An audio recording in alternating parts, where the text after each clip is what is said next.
These new bike lanes along Eglinton near Avenue Road have raised some serious concerns among accessibility advocates who say they've been designed and constructed improperly. For those of us who can see, there's a big difference between the sidewalk and the bike lane. For those who can't see, it's a serious danger.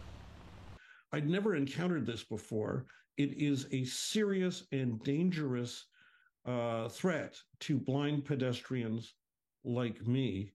Brand new sidewalks, bike lanes, and resurfaced roadways would more often than not be welcome news in Toronto when they're done right.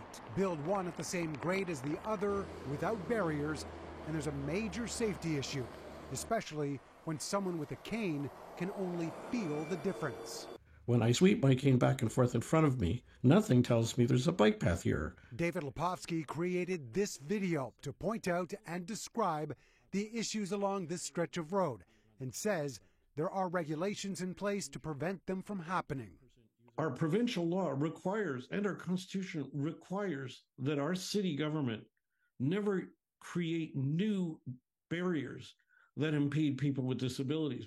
The city claims it has people with disabilities help with accessibility site visits in cases like this, and that the dark granite tactile bricks used for raised bike lanes have passed the test before. We have done a number of tests with the same tactiles, so we'll definitely be looking to ensure that they're installed correctly. Sherbourne Street is another example the city says has a similar design. No matter, advocates point out that it's not just the disabled in danger, cyclists are at risk as well. Is it possible for any changes to be made along Eglinton at this point, or is this it? Our street design always evolves.